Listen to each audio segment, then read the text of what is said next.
Alrighty, welcome back to another ABC EP review. Logan. I'm Stephen. And today we're reviewing Prince Live at the Aladdin Las Vegas. It's a sampler for a straight-to-video recording that came out in the 90s. It was just kind of an excuse to listen to Prince, to be honest. Everyone knows who Prince is. Great guitar player, great singer, amazing musician all in all. Tragically passed away in 2020, right? Yeah, I believe so. Let's talk about track number 1, Pop Life. I gave it an 8 out of 10. The vocals are just absolutely insane. God. And the trumpets just go hard. Yeah. There's also a flute solo in it, and it went absolutely crazy. It kind of felt very like Vegas show, and they're in Vegas. So. I mean, that's fair. I gave this one a 9.45 out of 10. Honestly, I was loving the slap bass. Knowing me. I love slap bass. That's honestly what got me into playing bass, even though I don't really play bass anymore. No, but yeah, Prince's vocals were just like on fire. There's no other way to describe it. I mean, he was just lighting it up. Also, I mean, the sax on this song, throughout the entire EP, but like especially on this song, just really carried the groove. It was honestly, I was also just really impressed with the cohesiveness of the band and how their chemistry was just so on point. Every single moving part was just on the money the whole time, like not a single slip up. No, that flute kind of filled the sound for me. I'm a big Jethro Tull fan. You may not like them, but I like a little flute here and there, so that was very much welcome in my opinion. But also, can we talk about like the drums for the last minute of the song? They were absolutely going crazy. At the end, they were doing some like I guess some like drag sort of fill solo. I don't know, but it sounding kind of Neil Peart like at the end. But oh my god, this song just came in hard. It was amazing. Really came in your face, huh? As some say. We're going to track 2, Got a Broken Heart Again. I gave this one a 7 out of 10. It's a real sad song, and the solo goes really hard, but it's really empty during it. It's a saxophone solo right in the middle of the song, but it's just really empty. There's not too much going on in the background to fill the void, but Prince does that. I mean, like Purple Rain's kind of like that, except it feels like more backup vocals on that song than this one had. But by all means, not a bad song. That's crazy. I gave this one a 9.9 out of 10. The keys were absolutely singing on this intro. Again, all the members of this band are just extremely talented. That is something that nobody who has a sense of hearing can even deny. The mix on this as well, especially for a live album, oh my god, it was studio quality. Truly, it was amazing. Like the snare sound, I was obsessing over it, listening to the song the whole time. I had to be like, don't focus on that. Like actually listen to the song.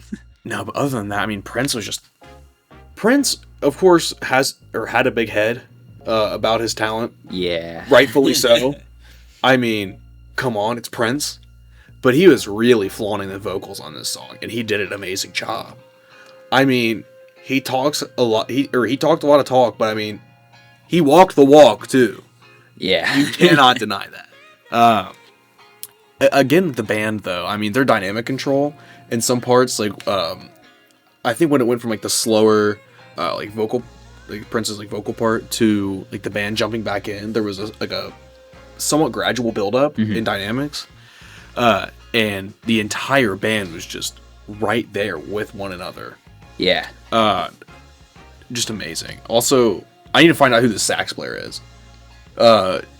He went absolutely nuts on this song. The sax solo was insane. I was put back by this song, truly. I don't know why I didn't give it a 10 out of 10, to be honest with you. I think it might have just been because like it didn't, like, I don't know, absolutely stir my brain, but it got close. The The spatula was in the mixer, but wasn't doing the stirring. All right, that moves us on to track 3, Strange Relationship. I give this a 9 out of 10. I mean, I was dancing the whole time. I was having a great time. That slap bass just went nuts. And Prince's vocals yet again, but not even just Prince's. You can hear the rest of the band on this one. Yeah. I'm not too sure if he was still with the Revolution at this point. It is just Prince is how it's just listed, but I think it was the Revolution as well. And they're all just amazingly talented, and I think this song shows it the most. Yeah, most definitely. A very funky song overall. The slap bass, like you said, it just that and the Rhodes. Oh my god, they were just making this like sweet love and sound.